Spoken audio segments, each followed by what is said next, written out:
In your own time, please undertake a 3-point turn. Right, you may have just nudged the curb there.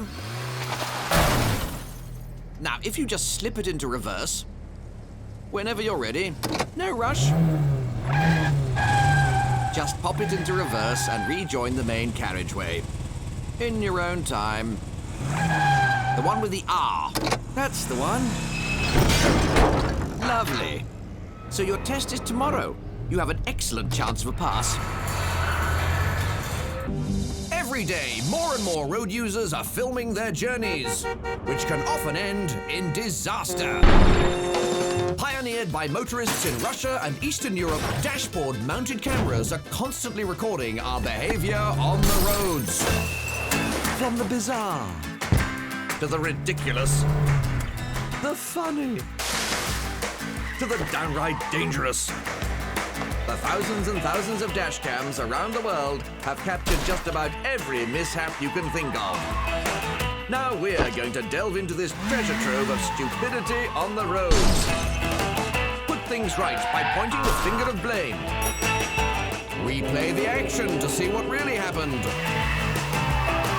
And of course, there's nothing like seeing other people's mistakes when it comes to helping us become better drivers. And please remember, on all the clips, yes, that's all the clips we show, no one, and that means no one, is seriously hurt. So drive safely. Not everyone is this lucky.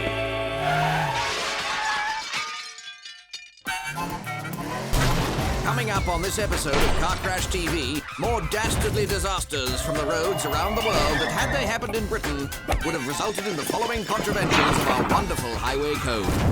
Article 88, motorcyclists, you should be aware of what is behind and to the sides before maneuvering. Article 176, you must not move forward over the white line when the red light is showing. The one about always making sure to accelerate both into and out of the corner to maximize grip. And from How to Handle Wood, my guide to felling trees and poles, make sure your first contact with the wood is a firm one.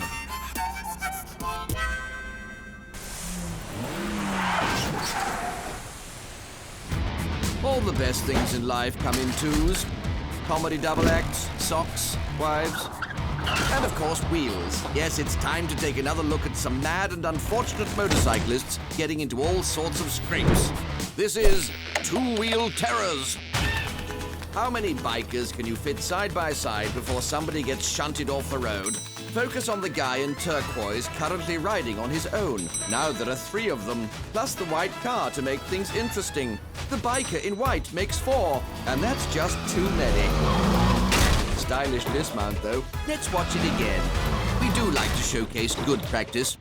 Notice how the sepia filter on this scene makes the world seem more romantic? That biker's already fallen head over heels in love. Hang on a minute. What was he even doing going that way in the first place? That is literally the clearest signpost I have ever seen. You total Instagram sepia-filtered buffoon. Do you know what? This clip sums up everything that's wrong with those ruddy millennials. I mean, seriously, why do people think it's acceptable to go out into the public wearing their pajamas? Bring back national service, I say. Sometimes when you're on a motorbike, even the very idea of danger is enough to knock you off. Either that car had a Star Trek force field, or that biker was as nervous as a penguin in a polar bear enclosure. This is a hit Asian version of Eddie Stobart's Trucks and Trailers. There's snow coming in the Captain Fiddle. Will that delivery make it to Derby by sundown? Anyway, this local lollipop man has mastered everything about road safety, except that minor bit about watching the traffic before letting people cross the road. Run! All right, stroll nonchalantly. Psst. Hey, you. Yeah, you. I like your orange trousers. Oh, sorry. Fancy Netflix and chill at my place. I'm not married. Okay, dudes, welcome to Extreme Slip and Slide. Our first contender is Travis Jones. Great slide, awesome dismount, milk it, dude. Anyone seen my bong? Okay, folks, this is the winner of the most stupid self-inflicted crash of the show so far.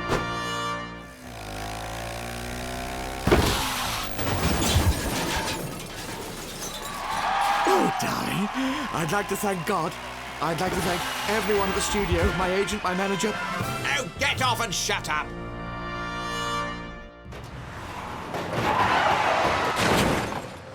are many great unsolved mysteries. Where is Lord Lucan?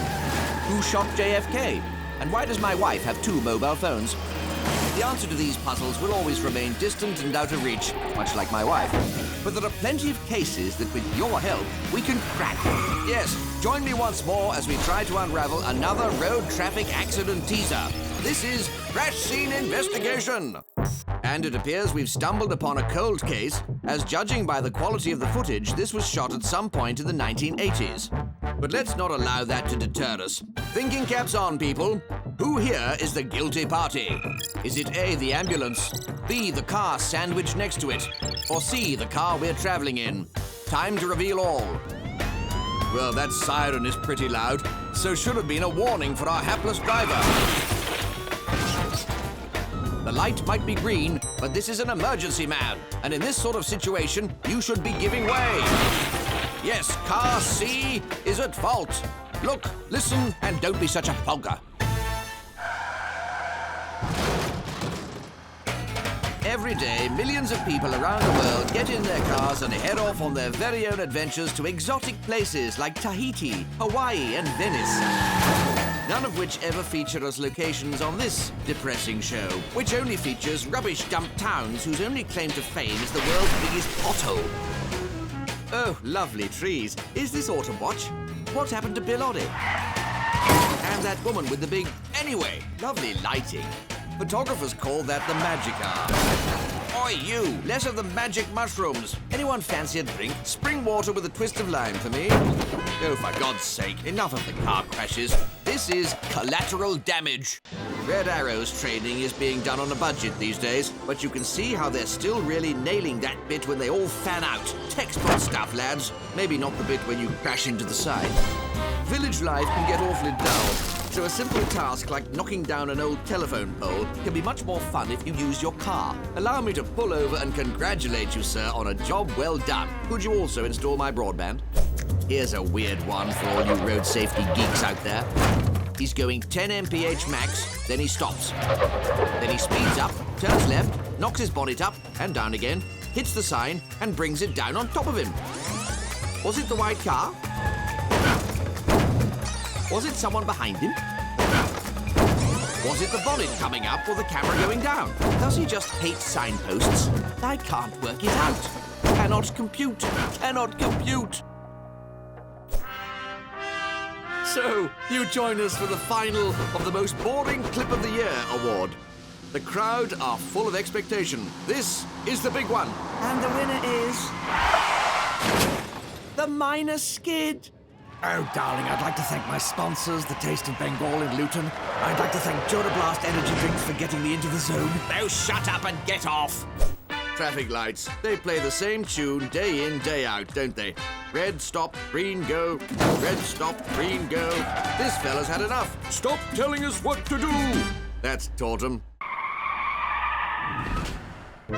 Coming up later on Car Crash TV, we'll play another exhilarating edition of the Blame Game.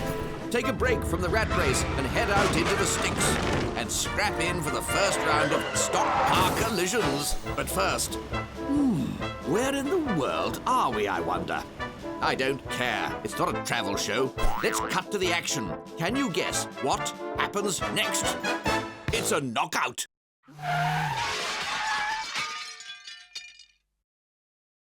Welcome back to Car Crash TV. So what did happen next? When the Battle of Hastings was fought in 1066, unfortunately, no one was there to film it. Happily, every year this picturesque town stages a faithful reenactment. This is the bit where William's cavalry fells brave King Harold with an arrow in the eye. Oh, brutal. Put that in your Bayer tapestry.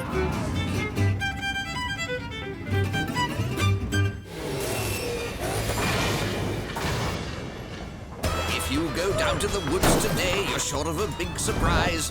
And I'm not just talking about rear-ending people in country car parks.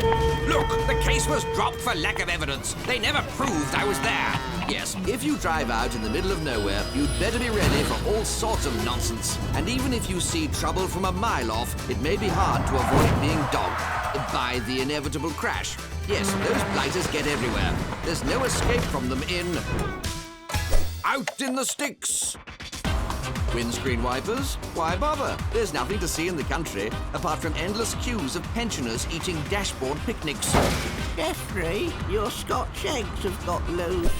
Oh, no, sorry. I shouldn't be so mean about pensioners. They're a lovely, caring bunch, like this fella. Helping a complete stranger unload his trailer without even having to be asked. What a gent. No need to get out, fella. He doesn't need thanks. It was his pleasure. Brilliantly, in the countryside, they have so many crashes every day that the cars are designed to be completely impregnable. This green hatchback was utterly unscathed by being rear-ended on a quiet country lane. If only I could have said the same after the office team bonding week in the Lake District. When driving through the country, you can so often be overwhelmed by the sheer majesty of the scenery. At such moments, it's best just to pull over, relax, and admire the views. Well done, sir. Did you bring your watercolors? Could someone get the producer in here? Look at that picture. I can't work with this material. I used to be in proper TV shows, you know. That camera is as high definition as a bout of Turkish norovirus. If you read my contract, section 9.3 clearly states the artist will work with first-class material and will not be required to voice over any dodgy footage that looks like it was shot through manure-covered ski goggles. I've just about had it. Get my agent on the phone. To make things more interesting on country drives, I like to carry my own bridge with me. It means that when I come across rural scenes, like the local Dukes of Hazzard Recreation Club, I can sit back in the shade and take in the action. Welcome, ladies and gentlemen, to the National Norwegian Choreographed Truck Tipping Contest. And a strong start, 22 points for that. And here's an entry from the Oslo Heats, and he's targeting a truck and bus combo for maximum points. He's done it, putting him through to the finals. However, this entrant has no chance. You can't progress in this competition by parking in front of a truck. Why the hell is the truck not stopping? He's got a car strapped to his front bumper, a clear breach of the competition rules. But a perfect example of the big risks of big rigs. Competitors ready.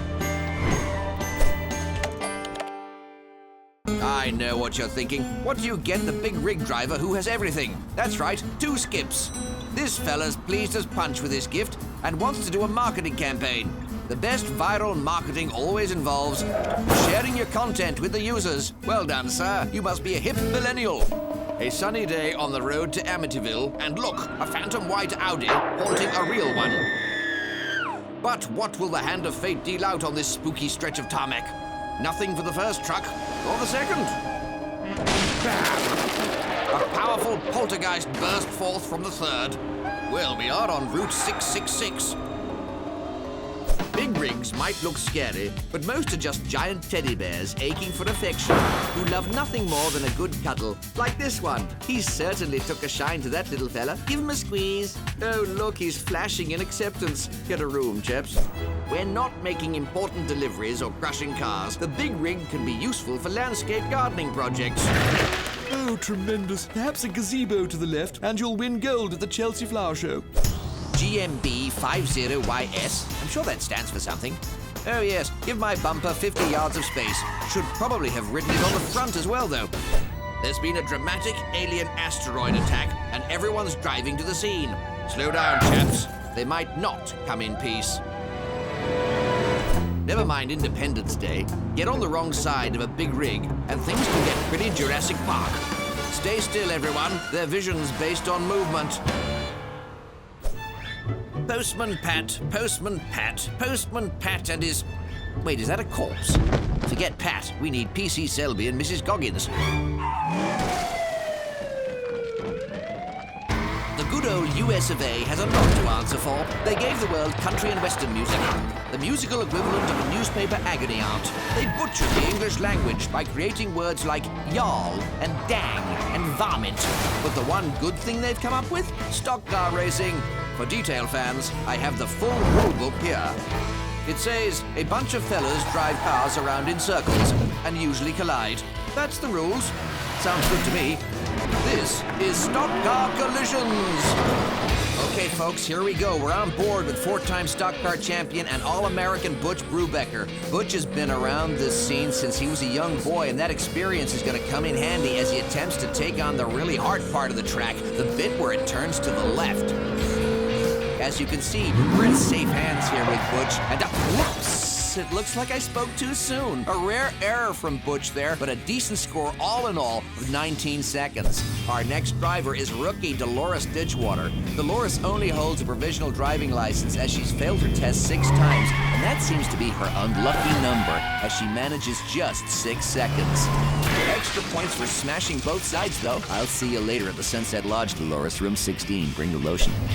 Antoine Big Rig Nielsen is our next driver. He's been wielding his hefty schlonger around the tracks for the past 18 years, but is yet to get it on the podium. And another night of disappointment ahead as 8 seconds is just not good enough. A relative newcomer to the world of stock car racing now, we're following Ricardo Martinez from Tijuana, Mexico. A free spirit, talented sportsman, and expert guitar strummer. When Ricardo is not catching bends, you can find him strumming his instrument for the ladies on the beach. It's a solid run so far. This is looking like the time to beat, and at 20 seconds, it's a pitch-perfect effort. Bad boy Chip McMatthews is up next. No stranger to controversy, this is Chip's first race back after a 6-race Salt Lake City suspension for punching an official. It's a disappointing return to the track for Chip as he only manages a mere 16 seconds. Rising star of the stock car world, Luella Bell Studemaker looks like she was born to race cars in a circle. And not just because she's got a problem with her balance. That did not work to her advantage with a shabby score of 7 seconds. It's a phenomenal start for veteran Brad Loganhammer as he sails out in front under the psychotropic influence of hallucinogenic moonshine. He's the only driver in the road, but he's got into a spin. In fact, that was Randy Rogan coming up his rear. A dirty trick there from the Texan. Let's hope Brad was too stoned to notice. Our final competitor today is Homer Kaufman. Homer has to keep his wits about him, as that road is slicker than a rattlesnake in a tanning salon. And there he goes! He spun out! Stayed on the road, though, gotta give him that. A score of 12 seconds is just not good enough. So, our winner today is the newcomer, Ricardo Martinez. See you next time for more stock car collisions.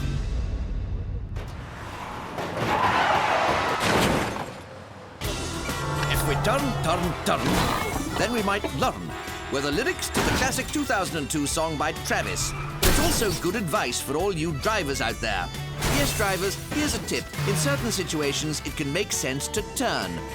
So let's take a look at this next bunch of drivers learning some hard lessons as they either do or don't turn.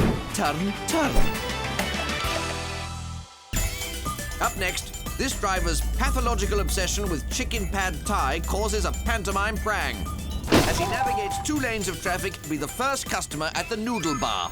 Never drink and drive. And also, you might want to think about giving up the eating and driving too, or you could end up like this fella. Chips everywhere now. Something has clearly confused this next driver. What could it have been? Of course, he's just seen that petrol prices are changing at over 40 times a second. This is a crafty town where not only the roads, but also the buildings have been specifically designed to look like zebras. That's okay if you collect zebras, but for everyone else, this city safari is downright dangerous. Shame on you, Zebra Town. Yo, I'm running a hip-hop talent show to find the freshest new sounds on the street, baby. We're on board now with a new Latvian entry. Very colorful language. Try and use words like gosh, dawn, whoops, and if you really must. We're on board the helmet of a motorcyclist who wants to go straight at the roundabout, but the red car's in the wrong lane, so they inevitably cross paths. What have we learned? 1, indicate at roundabouts. 2, always assume everyone else on the roundabout is checking their Facebook status. 3, helmet cams are fun. Athens, the Acropolis. Culture vultures distracted again.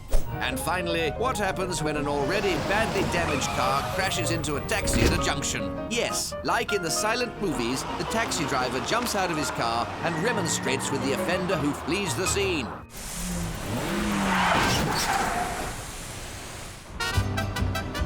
Nothing is more cathartic than daytime talk shows that provoke angry people into high-voltage TV bust-ups.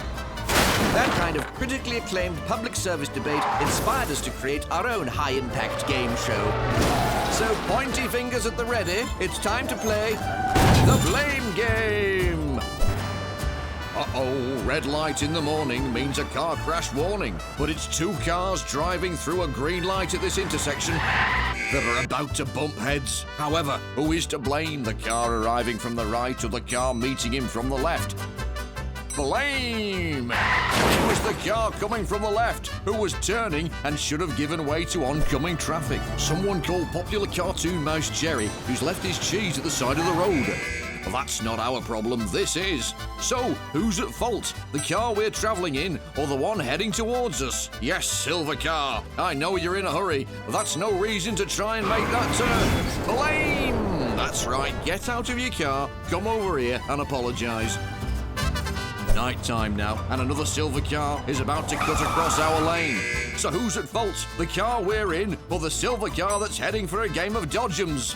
Well, if we wind back ever so slightly, three very clear green lights tell us one thing, my friends. The Silver Surfer was out of his depth and should have given way. Blame! And finally, the car we're in is moving along smooth as you like in this built-up area, but hang on. It's another silver car. No awards for guessing what happens next. But who's to blame? Well, surely him, for pulling out into traffic when it was not safe to do so, and for being in a silver car to start with. But also to whichever clown was driving too fast along that suburban road in the first place. Blame all round. Slow down, ladies and gentlemen, or you'll be on the blame game.